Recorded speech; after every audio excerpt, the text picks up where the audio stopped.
Does listening to your own voice improve your ability to learn? Hey, I'm Justin Hitt with Inside Strategic Relations.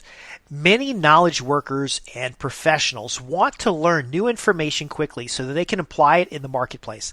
This makes them more valuable and a more useful component of their teams.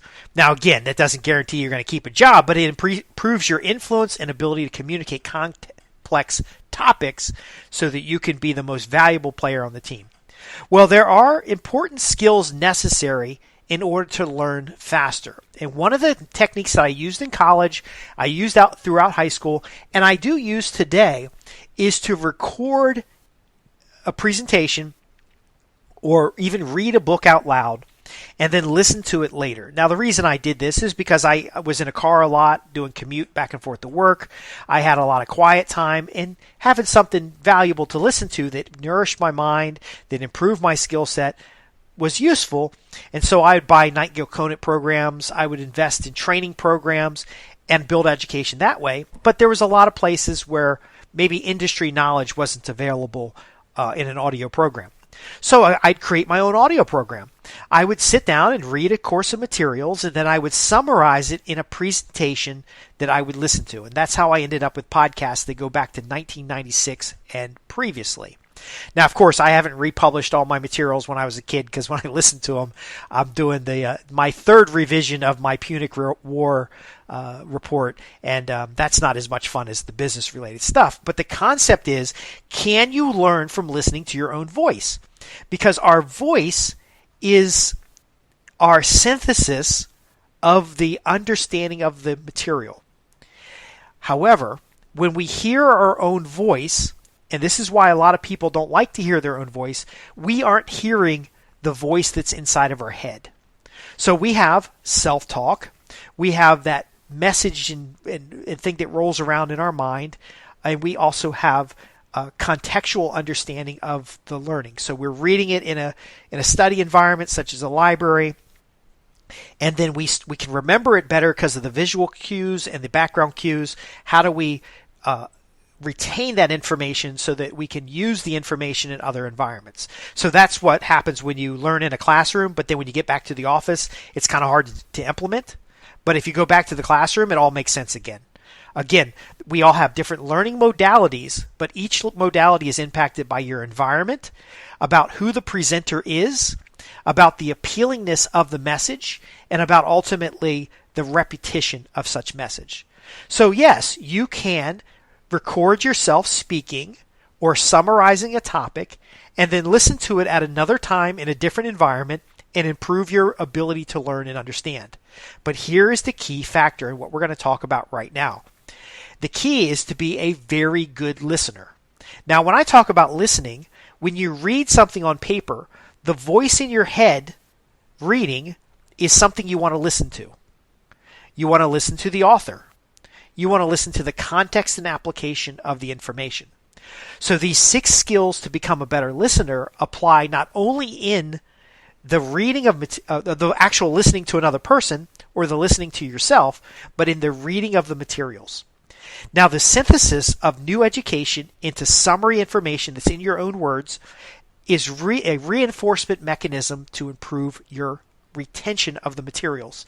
It doesn't necessarily improve the understanding of the materials, but it mentally builds your ability to recall. Now, why is that happening? Well, when you read the information, you're going to create neural pathways associated with the information. When you summarize the information, you're going to create different neural pathways tied to the original neural pathways.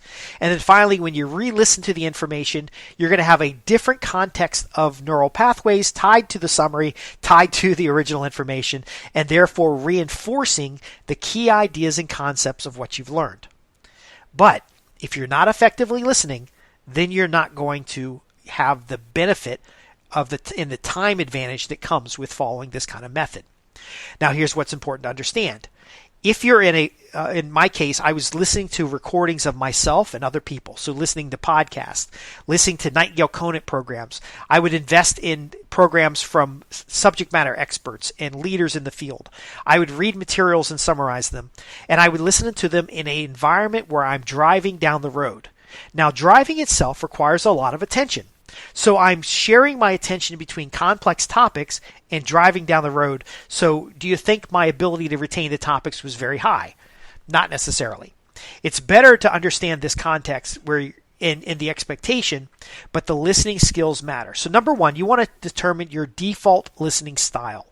I could listen to something 10 or 15 times in a car and pick up something new every time because I'm sharing my attention between driving and listening. See, when you're listening to music, it's kind of automated, it's kind of in the background, it's non-distracting. When you're listening to new ideas and concepts, it can be distracting. But you have to be careful to understand how you listen, because that second listening, you could be picking up new ideas, but you could be reinforcing misconceptions because you didn't really hear what's going on. So when you're listening, you want to listen from an analytical perspective, from a relational perspective, from a critical perspective, and from a task-focused perspective. If you're listening in a vehicle where you're sharing the attention, you want to be relational and you just want to pick up key ideas and concepts. But if you're trying to solve a problem, you might want to be listening with purpose, sitting in an environment that has fewer distractions. Do you see how this works? So just recording your ideas and concepts and listening to them is not completely useful if when you're listening to it, the environment doesn't facilitate listening in a way that you can use the information. Now, I know it sounds it's been popular to listen to stuff while you sleep, or to listen to stuff in the background, or to record music, and then the bilateral or binaural listening.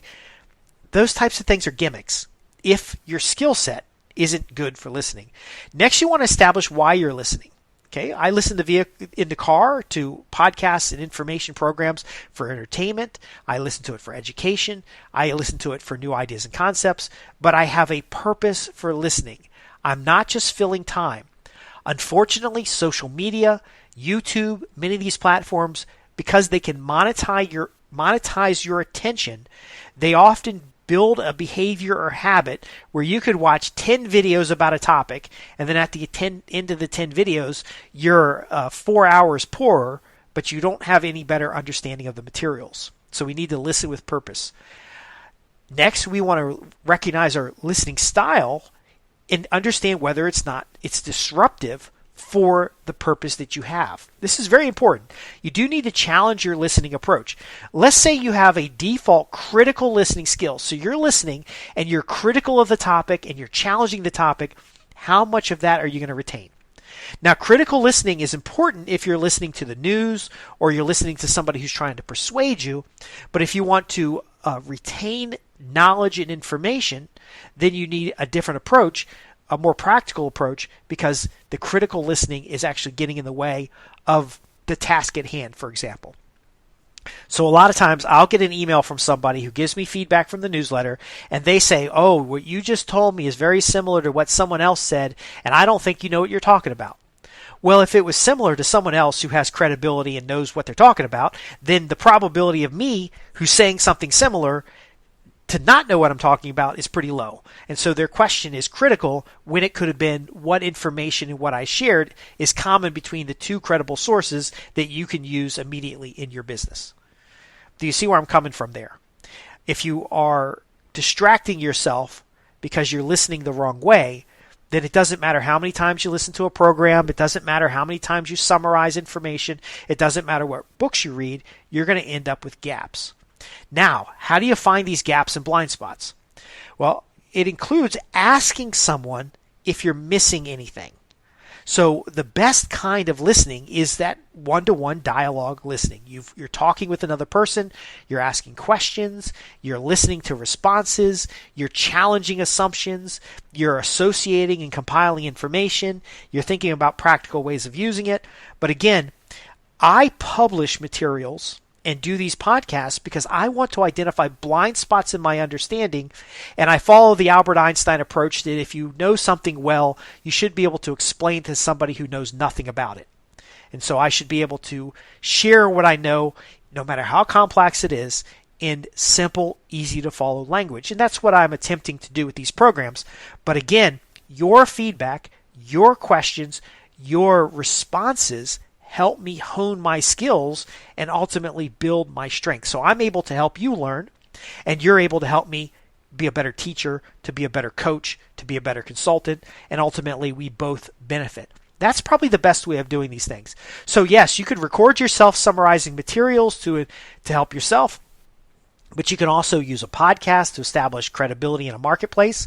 You could use a podcast or individual communications, like being involved in an association or a trade group, to dialogue and talk about topics, or you can even apply those topics in your business to challenge your understandings to see what results you can gain. All of this is rooted in your ability to listen. And then when listening, to listen to feedback and understand and incorporate that new information. So we talked about asking if you're missing something. Next, we're going to talk about keeping your focus on the subject at hand. One of the challenges I find with social media, with YouTube or anything, is that it's so scatterbrained. And as a knowledge worker or somebody who's working in an environment with information and having to make critical decisions, you can't afford to be distracted. So if you're going to listen to a topic, it's better to narrow the scope of your inputs and focus on a specific topic at hand. So it might mean you read 1 or 2 books about copywriting, you might listen to 1 or 2 podcasts about copywriting, and then you implement what you've learned that week before you go off onto the next topic. So while it is useful to listen to podcasts, it's useful to listen to programs and get new ideas and concepts, you want to be using the old ideas and concepts because learning is reinforced through behavior. You may have read something and retained 25% of the material. You may have summarized it and listened to it back again and retained another 25% of the material. You may start to implement it and get 25% more retention. In order to get 100% retention, it takes experience, effort, and implementation, and you don't get that by jumping around topics. Now, you want topics that are similar to each other because, as we described how the brain retains information, you want to have these meshes and layers.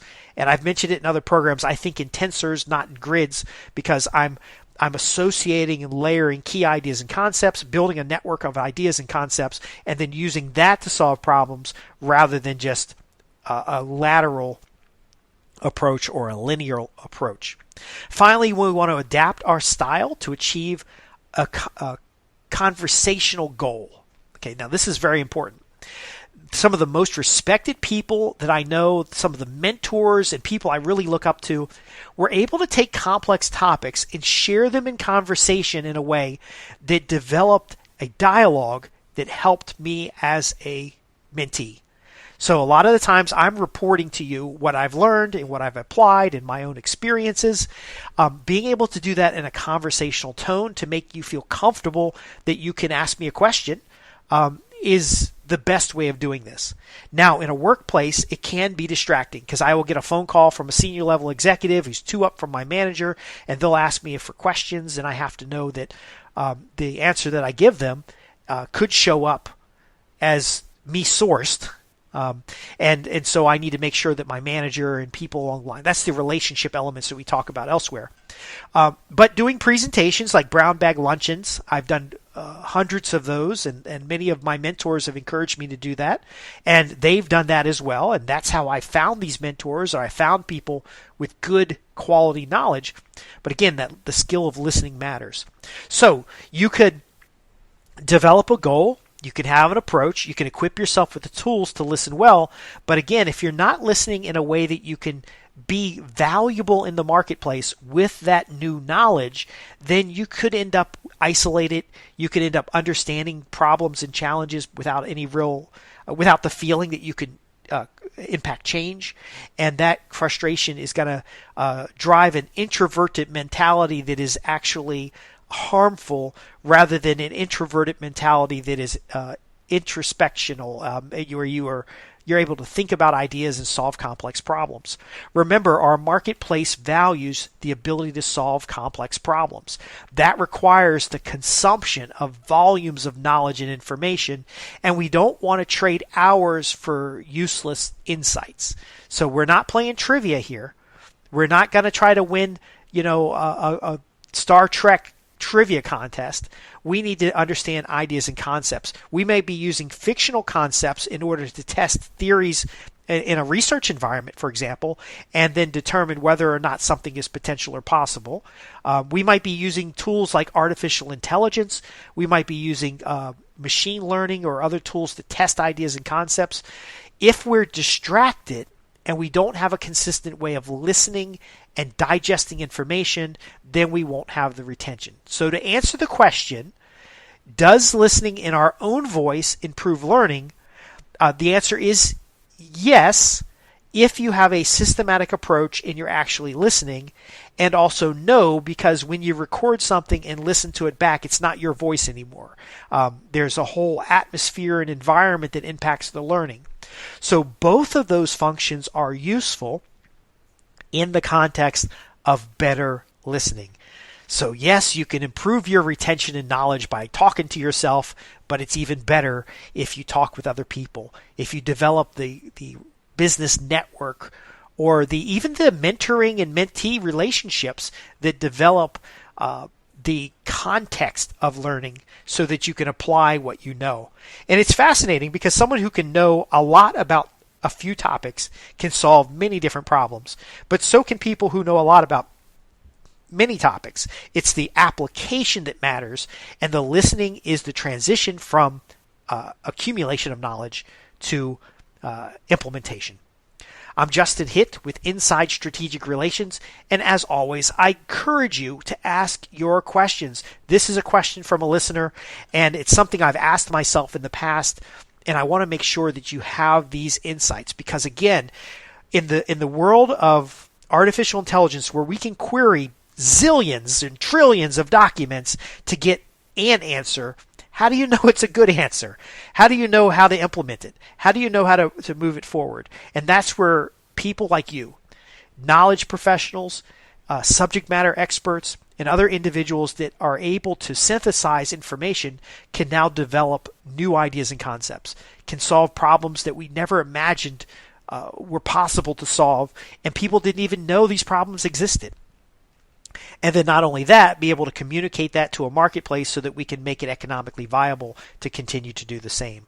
If you have got a passion for knowledge like I do, then you want to make sure you go to www.insidestrategicrelations.com and ask your questions, because that's how you transform knowledge into practical implementation, which ultimately turns into relationships that are profitable in business. Be sure to like and subscribe. Thank you for being a part of this program, and thank you for the opportunity to serve you in this way. Until next time, I'm Justin Hitt with Inside Strategic Relations.